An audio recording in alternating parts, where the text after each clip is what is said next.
lors de nos réunions, dans le cadre des ateliers mémoire mis en place par la Mutualité sociale agricole, nous avons eu l'occasion de partager, d'évoquer des souvenirs, des anecdotes de notre passé, des recettes de cuisine. C'est alors que nous avons réalisé que nous devions garder une trace de ces échanges par l'écriture de ces récits et recettes de la tradition orale. Nous ne pouvions laisser disparaître ce patrimoine. On disait, dans le pays, la vieille ne voulait pas mourir parce que chaque jour elle apprenait quelque chose. Et bien moi j'aime apprendre des choses, vous voyez.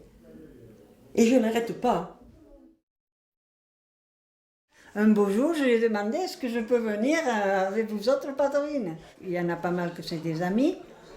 Disons que je les ai connus déjà à la chorale. On était à la chorale ensemble. C'est de là que je suis venue avec les padrines, disons. Hein. La convivialité entre nous, c'est... Moi, je suis rentré d'ailleurs pour ça parce que j'étais seule.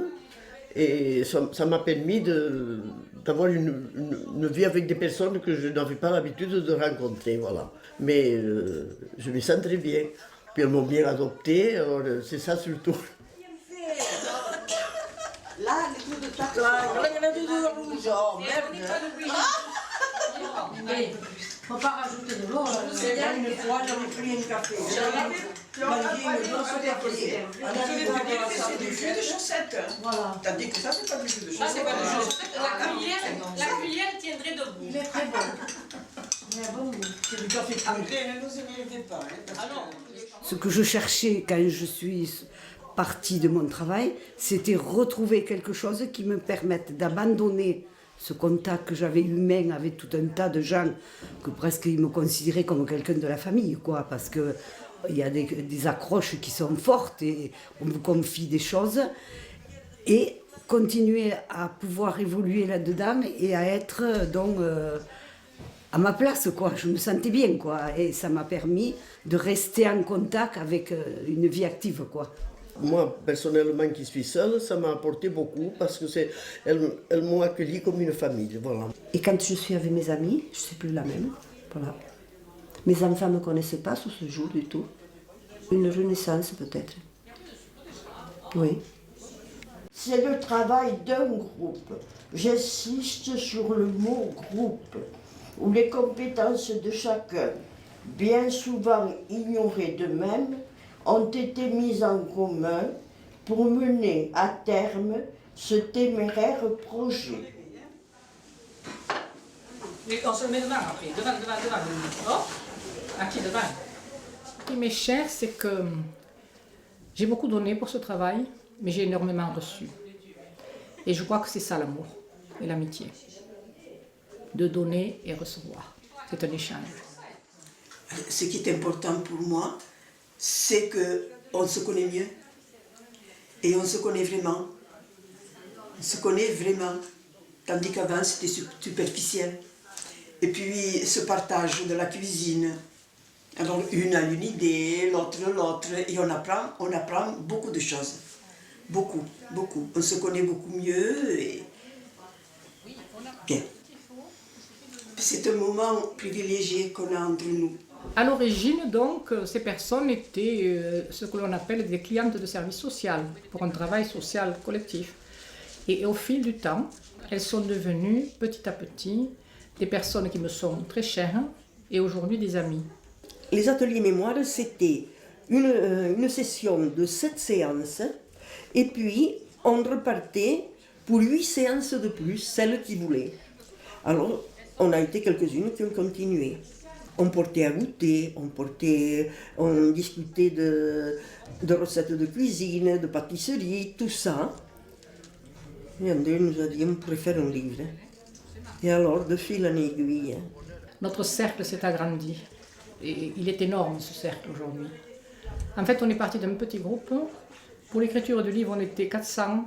Et maintenant, ce sont des centaines et des centaines de personnes qui, autour de nous connaissent. Nous sommes reconnus en toute humilité. Voilà, mais ce qui est très beau, c'est ça.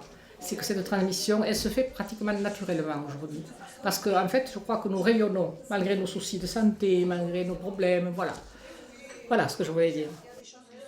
Alors, l'agneau, les carottes, les navets, les petits pois, les oignons, les pommes de terre, le bouquet garni, la gousse d'ail, ils disent 2, mais nous on va mettre 4 ou 5, hein. Parce qu'il y a beaucoup de viande, hein. Il y en a des... Une noix de beurre, est-ce qu'on la met si on la regarde pas sur le doigt? Non, c'est pas utile. Alors le vin blanc sec, je vais le chercher. La farine. Ça c'est très mal épluché, hein. Qui a fait ça? C'est Snègre, Esnègre, parce que c'est la carotte, madame, qui découpe. Oui, c'est la carotte qui noircit. C'est la carotte qui noircit.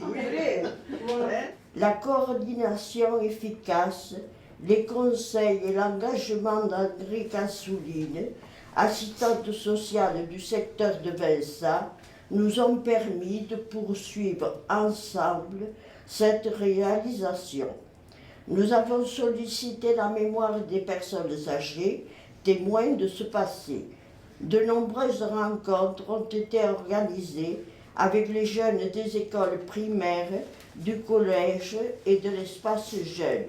Des liens se sont créés entre tous les âges et chacun a apporté sa contribution à l'élaboration du livre. La cuisine, c'est un groupe d'amis qui s'est formé parce que nous voulions encore rester ensemble. On avait trouvé des amis. Il y avait autant de séances de travail. Et puis, il y avait les parlottes qui étaient avant ou après. Ça durait toute l'après-midi. Je pense que la cuisine a été un point de départ. Un sujet qui passionnait aussi tout le monde. Mais après, je pense que c'est surtout une belle amitié qu'il y a entre nous, le plaisir de se revoir. Bon, la cuisine aussi, hein, ça reste important parce qu'on aime bien. Mais je pense qu'il y a... Oui, qu'il y a une émotion qui passe, quoi. Il ne marche pas. Regarde s'il marche bien. Elle force pas, tu vois. Il n'est pas forcé. Elle l'a tordu. Puis, Mais il est comme nous. et oui, Il est vieux. Non, mais il est tombé de l'époque. comme moi, quoi. Et où ils sont les vieux? Il n'y en a pas de vieux ici. Non, elle n'a pas de vieux. Le troisième âge aussi. Il n'y en a pas, non. Les C'est vieux. le quatrième âge. Non, il manque à la tête. Tout est dans la tête. Tout est dans la tête. Oui. Tout est dans ma tête, oui. Alors là, je vais leur dégager ça parce qu'elle va me faire un peu de café là. C'est un lien d'amitié et on en a besoin, quoi. Pour se sentir épaulé quand il y a les coups durs et les trucs comme ça, hein. Donc ça fait partie, la cuisine est un lien aussi, hein. Puisque bon, souvent on discute, ah qu'est-ce que tu as fait aujourd'hui, qu'est-ce que tu feras demain. Bon, le travail, tout le reste, on le met de côté, hein. C'est plutôt des trucs qui distraient. Pour la cuisine, c'est vrai que j'aime cuisiner, j'aime... Et puis il y a un contact, vraiment c'est une famille, hein. Je ne pensais pas que c'était comme ça. Mais enfin, bon, je m'y sens bien pour le moment, tant que je pourrais y aller, j'y vais. Nous nous sommes efforcés de transmettre aux jeunes générations, au travers de ces récits, les valeurs et les savoir-faire du passé, non par nostalgie, mais comme point de repère, car l'avenir ne se construit jamais sans regarder le passé. Certains retrouveront les racines de leur famille. Je suis ravie que ma petite fille demande et qu'elle soit à l'écoute et en plus qu'elle veuille garder tout ce qui fait partie de l'ancien et bon et de nous autres, quoi, hein. C'est vraiment un lien fort, hein. La cuisine, c'est quelque chose de magnifique. Moi, j'adore cuisiner. Mais, moi, dans la cuisine, j'aime pas l'aventure. J'ai voulu essayer d'autres recettes que les miennes, parce qu'on me disait, oh, si tu le faisais comme ça, si tu le faisais comme ça. Une fois, j'ai fait un civet. J'y mets jamais de chocolat. Eh bien, mon fils est arrivé, un de mes fils est arrivé. On va se régaler aujourd'hui, tu as fait un civet, maman. À la première bouchée, il m'a dit, tu as changé quelque chose à ta recette. Mais non, j'avais mis un carré de chocolat.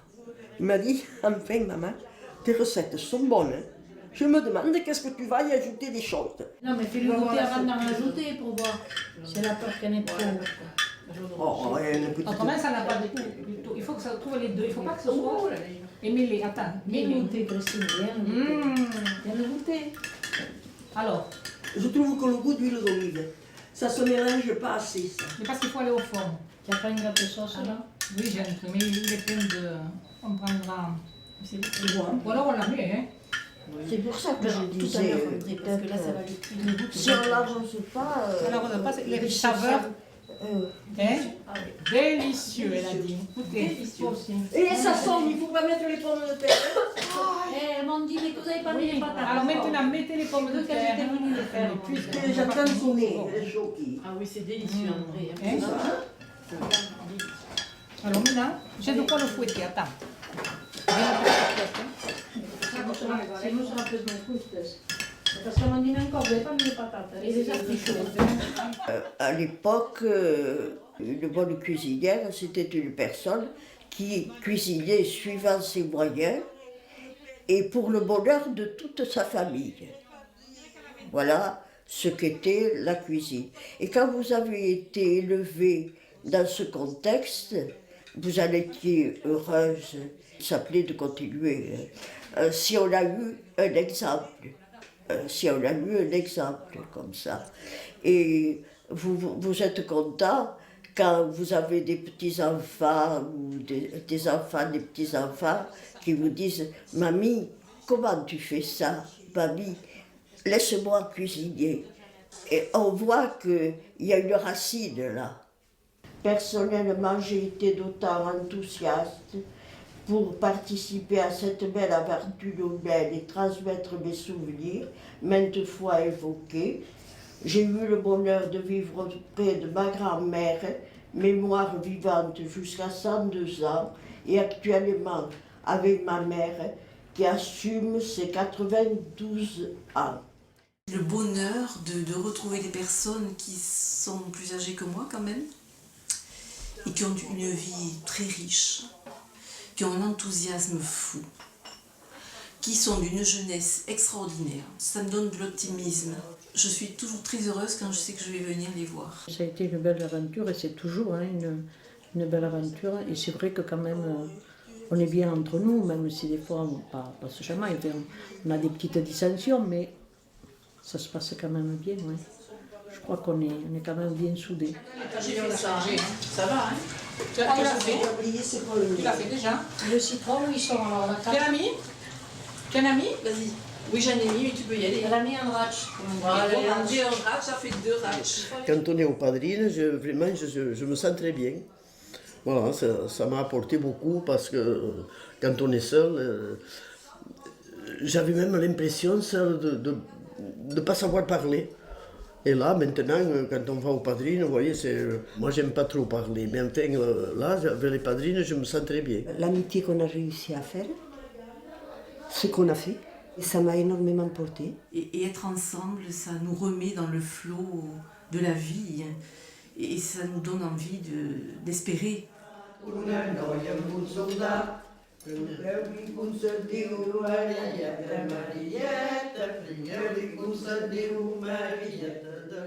Cette mémoire, nous devions de vous la faire partager.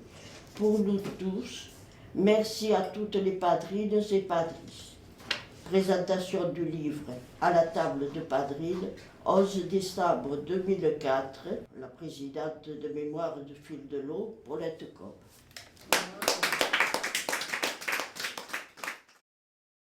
Padrine en catalan, c'est grand-mère, hein? C'est les grands-mères. Bon, il y en a que c'est des padrines et que c'est pas des grands-mères, hein? Puisqu'elles n'ont pas d'enfants, elles n'ont pas de petits-enfants. Hein? Donc, c'est des padrines sans être grand-mères. Hein? Voilà.